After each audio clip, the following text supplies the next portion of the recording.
Hey guys, thank you for tuning in. So as promised, this is a video to share some tips on how to save big bucks when planning for a wedding, and it's going to be a very long one, so I would suggest grab a snack and get comfortable and try to keep up.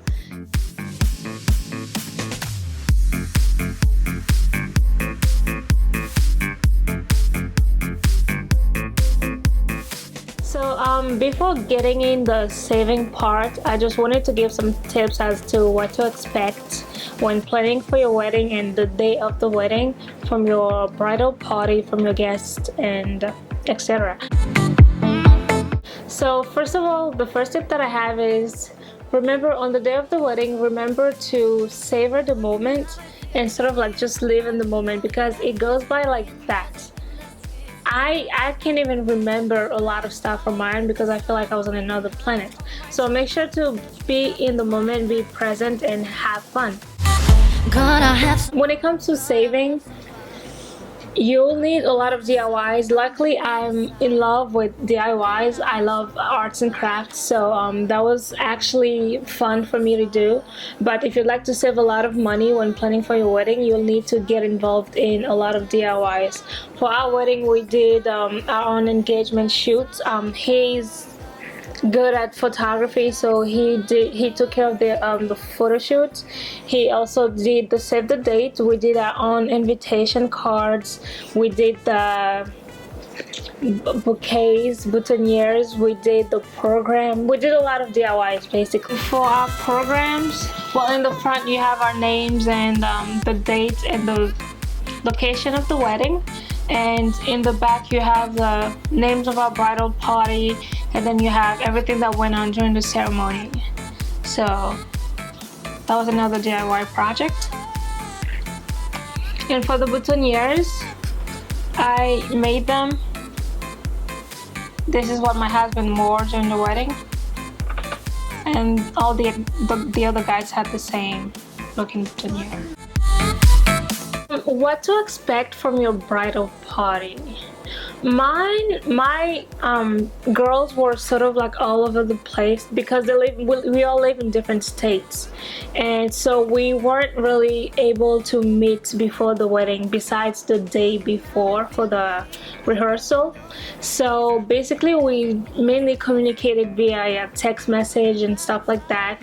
So I would say don't really expect people to be as involved as you are, because it's your wedding, it's not theirs. Yes, they will be excited for you, but they will not be as excited and as involved as you will be. So don't get upset or don't get offended if people are not like 24/7 trying to help you make things happen.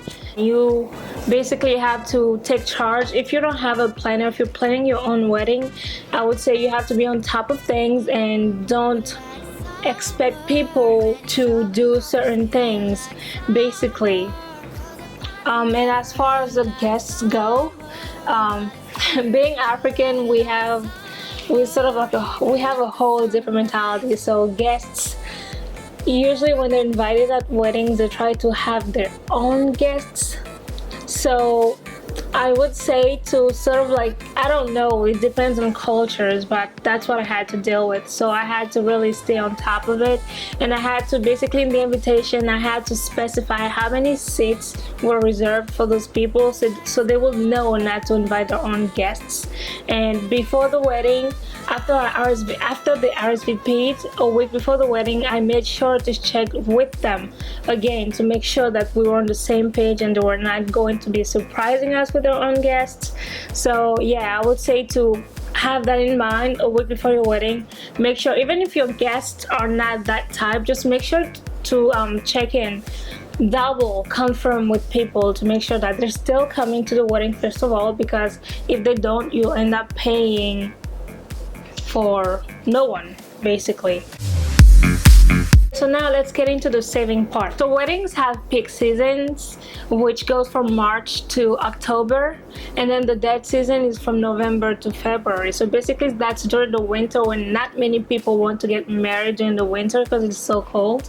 So during the peak seasons, venues in most states have higher prices, and also the days, depending on what day you choose to get married, they have different prices for those as well. Let's say if you decide to get married during the week from Monday to Thursday, that's going to be cheaper than a Friday or Saturday wedding. Sunday weddings are actually cheaper than Saturday weddings as well, but they're not cheaper than Monday through Thursday weddings. So you need to keep that in mind. Also, the time has an impact on the price of the venue, because if you choose to have a brunch wedding, it's going to be much cheaper than having an evening wedding. So keep those in mind when looking for venues and setting your dates and times, because you could be saving a lot of money. Gonna have some fun. As far as decors go, we were able to save at least more than $1,500 basically, because what I did is I ordered our flowers wholesale, and I will link the site which I ordered mine from. And I chose silk flowers and I put the bouquets together. I did my own bouquet, I did the girls' bouquets, and I did the boutonnieres for the guys as well. So that alone allowed us to save at least $1,500 instead of I supposed to go into a florist and have them doing the decor. And another thing is our venue provided most of the decorations, so we did not have to spend much as far as decoration goes. Now let me get into the wedding dress.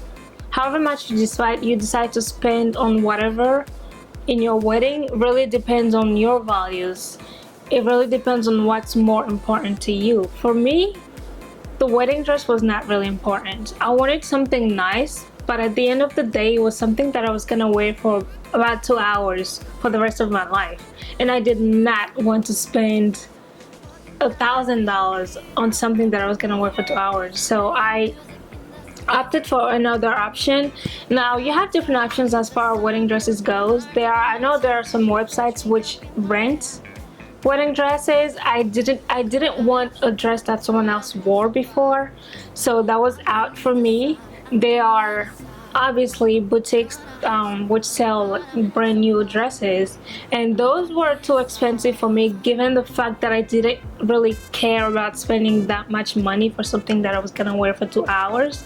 So those were not really an option for me.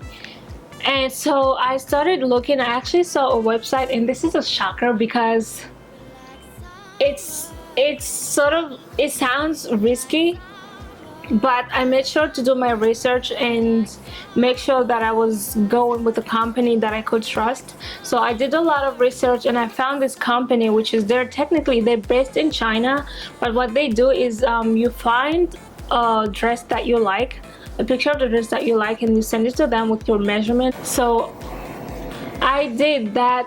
I did a lot of research to make sure that they were legit, because I had so many bad experiences with Chinese companies. So like I did not want to throw my money just like that. So I did a lot of research, and I found out that they have worked with brides all over the world.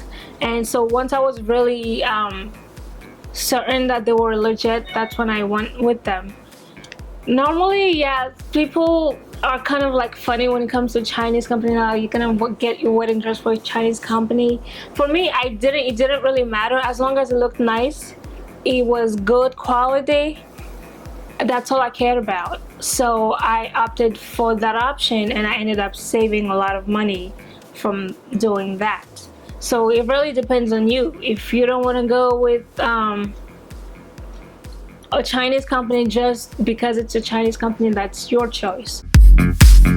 For the cakes usually run, let's say if you have like 100 guests, it usually runs around $500. Now the size really depends on how the baker sets up the cake. So basically, to make your cake look bigger, you can ask the baker to insert a foam, and basically they will put the icing on top of the foam. So part of your cake will be the actual cake and part of it will be fake, basically, just to make it look nice and big and whatever. It's another way to save if you want to have this big cake but you don't want to spend too much for it. Okay, so now let's talk makeup and hair. So I did my own makeup during my wedding, and my mom and my maid of honor helped me do my hair. The reason why I chose to do my own makeup was not because I didn't want to spend the money for it. It was just that every time someone does my makeup, I end up not liking it. I know my own face, I know how I want my makeup done, so oftentimes when someone else does it, I end up not liking it. So I witnessed some brides having makeup artists do their makeup, and on the day of the wedding they don't like the makeup. It's like, yeah, like I don't want to look this way in my wedding pictures, something that I'm gonna look at for the rest of my life. So I chose to do my own makeup, and it turned out well. I liked it, and my mom and my maid of honor helped me do my hair because I chose to not have a hairstylist either. So with that, I was able to save some money because makeup artists and hairdressers usually charge around $180 to provide those services. So that's something that we were able to save on as well. So like I mentioned before, my husband does some photography on the side. So what he did is he had a shutter remote which allowed us to do our own engagement shoot, and we used that to make our save the date. And what we did with our save the date is we did a digital one. So instead of having it printed out and mailing it to people, we did it digitally. So we emailed and Facebooked and whatever, however we do it nowadays, we did that for the save the date. We didn't really spend a dime for our save the dates. We didn't spend a dime for engagement shoot either. And actually we do provide those services, so I will get into that in a few minutes. Working hard on my time. For the videography, we basically hired a videographer, but because my husband knows he's good at editing, he's actually good at doing videos and editing and stuff, but since he couldn't take the video himself, we hired a videographer and we asked him to just shoot the event and give us the raw footage, and we will do the editing ourselves. So this is how we were able to save money on that, because usually they charge about $2,500 for I don't know, about 8 to 10 hours coverage, and then they provide you with a 4-minute video, highlight video of the wedding, and a 1-hour documentary, and I think they give you the footage as well. Okay, so like I mentioned before, the average people spend about $30,000 on weddings. Ours, for the specific type that we had, it was worth $50,000 at least, and we spent around $15,000, which is basically what a venue rental would be worth. So for our entire wedding, we were able to spend what a venue rental would be in New York. Let's go in details. As far as the dress goes, my dress was worth at least $1,500, and I was able to spend less than $1,000. I was able to spend about $700. Like I mentioned before, it really depends on what has more value to you. As far as accessories goes, I'm not really into crowns and gloves and all that. So I just had my earrings. With the type of earrings that I had, I didn't need a necklace because it would have been too much. So I had an earring and the headpiece, and I spent about $30 for those instead of about $200 that most people would spend. Like I said, on engagement shoots, invitation cards, and save the dates, we were able to save on those because we did all those DIY projects. Makeup and hair, like I mentioned before, I did my own makeup and hair. I suppose instead of spending about $150 to $200 for someone to do it for me and not end up liking it. So all in all, what you need to retain is that for the type of wedding that we had, we spent way less than what most people would spend. If you'd like me to do show you how I did the DIYs, simply comment down below or contact me. I will leave my contact in the description box. Just contact me and I'll be happy to show you how I did those. So let me take advantage of this video to introduce you guys of some services which are available for those who are not good at DIYs or just don't enjoy them. The website is www.preweddingservices.com, and basically all those that I stated earlier will be available to you. Let's say registry, save the dates, engagement shoots, invitation cards, bouquets, everything.